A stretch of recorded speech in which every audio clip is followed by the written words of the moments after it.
Susie Solomon is a lively and happy teenager, enjoying life with her parents and two younger brothers. On her birthday, she receives a camera as a gift, sparking a deep passion for wildlife photography. One day, she and her father, Jack, visit the Sumidero de los Conors, a local dumping ground for old objects. There, she spots her classmate Rue, a girl rumored to have mysterious abilities, sensing things others couldn't. While at the dump, Susie recalls the most terrifying moment of her life: the day her younger brother, Buckley, choked on a branch. Without hesitation, she took the wheel and drove him to the hospital, despite not knowing how to drive, saving his life. This moment solidified her belief that her family wasn't destined for tragedy. Even her grandmother once predicted a long life for her, saying that saving Buckley meant she would be protected. But fate had other plans. At just 14, Susie would meet a brutal and untimely end. Before the horrific event, Susie spends time at a shopping mall with her family. There, she spots Ray, an older boy she secretly admires. Her grandmother encourages her to take a leap and express her feelings, but Susie hesitates, unsure about how to kiss. So distracted by Ray, she doesn't notice a man from her neighborhood watching her intently. Unbeknownst to Susie, she once captured him in a photograph while he was discussing his flowers, an image she had taken purely by accident. Could saving her brother have sealed her own fate? Susie believed she was destined for a long life, but fate had other plans. Was her tragic end a coincidence, or was something darker at play? Drop your theories in the comments below. Let's back to the story. Days later, she helps her father assemble boat models, listening as he tells her the importance of perseverance and finishing what one starts. She then spends an entire day using up all 24 rolls of film on her camera, capturing the world around her. When she asks her mother, Abigail, to get them developed, her mother complains about the expense. But Jack, always warm and understanding, promises to develop one roll per month. Before school, Abigail hands Susie a knitted hat for the cold. Though she dislikes it, she wears it loosely. She and her sister Lindsay leave for school, unaware of the watchful eyes following them from a nearby window. At school, Susie's world brightens when Ray approaches her for the first time, and an instant connection sparks between them. Complimenting her beauty, he subtly slips a note into her book. Just as they are about to kiss, a teacher scolds Ruth for drawing a naked woman, breaking the moment. Still, Ray invites Susie to meet him at the shopping mall's kiosk on Saturday. Excited for the date, Susie feels an overwhelming sense of happiness. That evening, she takes a shortcut through a vast cornfield on her way home. As fate would have it, her book slips from her hands, and Ray's hidden note flutters away. The wind carries it toward a man who reaches for it, but fails to catch it. That man is George Harvey, the enigmatic neighbor who has been secretly watching Susie. Harvey greets her in a seemingly friendly manner, though Susie remains cautious. He tells her he has built something underground that he believes the neighborhood kids will love and asks for her opinion. Curious, she follows him to a hidden trapdoor leading to a bright underground room. Harvey explains that it could be a great place for children to gather and urges her to step inside. Meanwhile, back home, her family waits for her arrival. As Abigail begins to worry, Jack reassures her, promising to talk to Susie about being more cautious. Inside the underground room, Susie initially finds it intriguing, but an eerie sense of fear creeps in. She makes an excuse to leave, but Harvey's demeanor shifts. He insists she stay, offering her a drink aggressively. Panic grips Susie as she tries to flee, but Harvey grabs her. Desperately, she kicks him in the face and sprints away. At the same time, Ruth finds Ray's lost note, while Susie, terrified, runs through the empty streets. She spots her father searching for her and calls out to him, but to her horror, he doesn't hear her. Racing home, she finds her mother speaking with the police, yet everything seems off. As she enters a room, she sees a bathtub filled with murky water, a bracelet on the tap. Her bracelet. When she reaches for it, Harvey's face emerges from the water, and Susie lets out a blood-curdling scream. It's then she realizes the terrible truth. She is no longer alive. Susie is now trapped in a liminal space, watching the world she left behind. Meanwhile, the police search the cornfield and discover her knitted hat buried with traces of blood. Detective Fennerman breaks the news to Susie's devastated parents.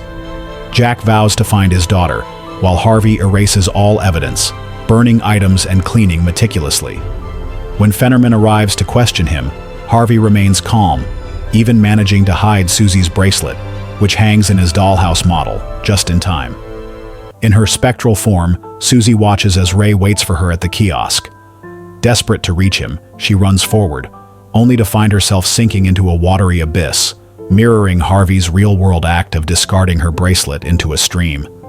Suddenly, she appears in a dreamlike forest and finally reads Ray's heartfelt note.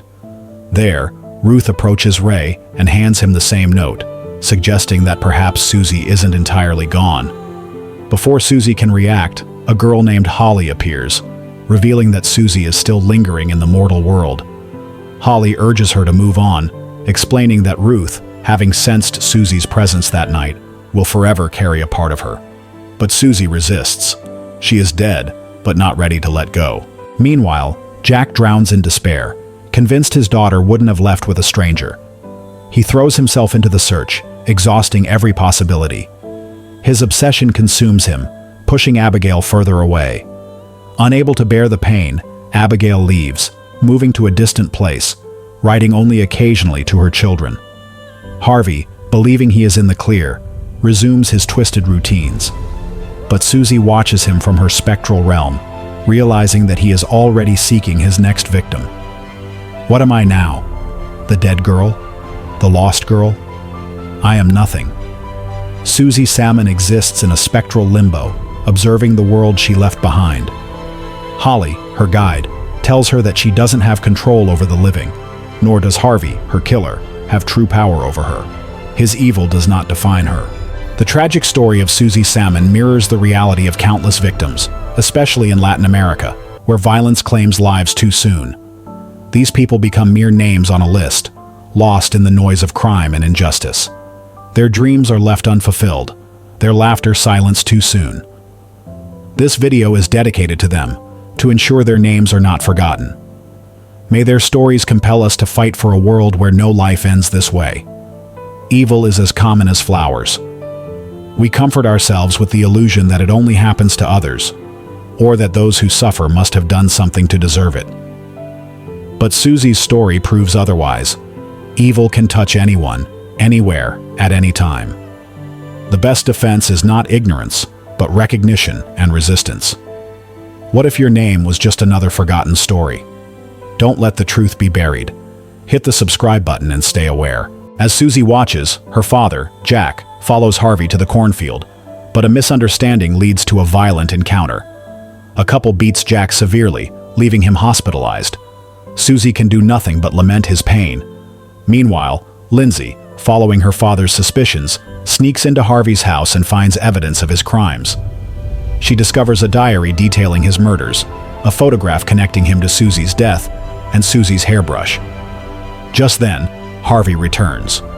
Realizing the intrusion, he chases Lindsay, but she manages to escape, clutching the incriminating diary.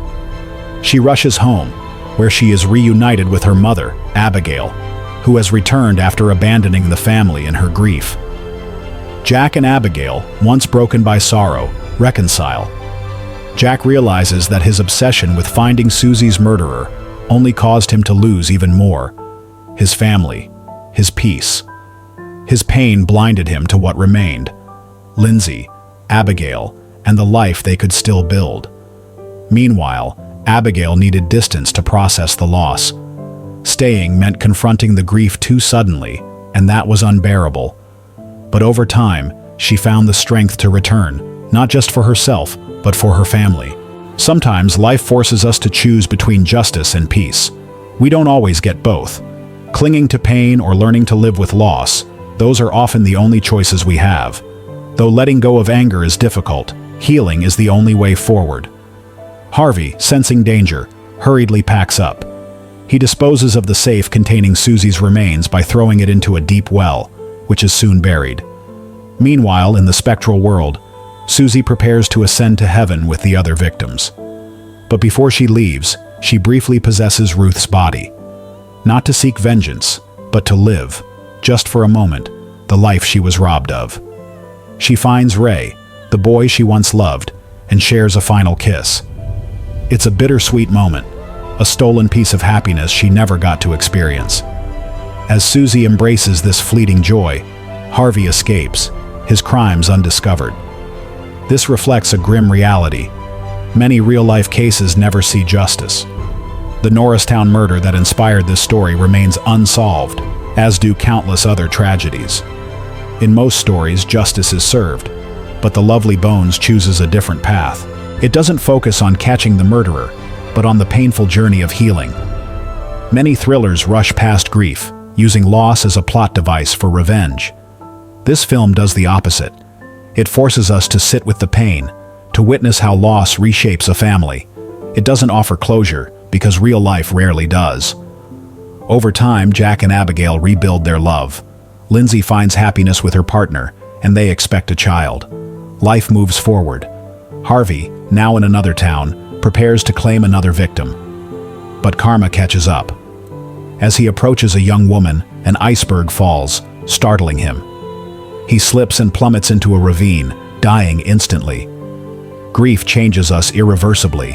It shatters us, forcing us to pick up the pieces and rebuild. We are never the same, but we must learn to navigate the world as the person we have become. Jack and Abigail will never be the people they were before Susie's death, but they find a new path together in the void she left behind. Accepting loss doesn't mean forgetting. It means learning to live without letting sorrow consume us. In the end, Susie's impact remains. Ray and Ruth form a bond that may grow into something more. The Salmon family finds new strength. And these are The Lovely Bones, the fragile yet beautiful connections that remain after tragedy. No one truly knows what happens after death. But on Earth, those left behind become the guardians of memory. Loss leaves scars, but it also leaves traces, new meanings, new love, new beginnings. What if the ones we lose never truly leave? What if their whispers shape the world they left behind? Susie's story isn't just hers. It's a reminder that love, loss, and memory are forever intertwined. Subscribe now and keep these echoes alive. Until we meet again.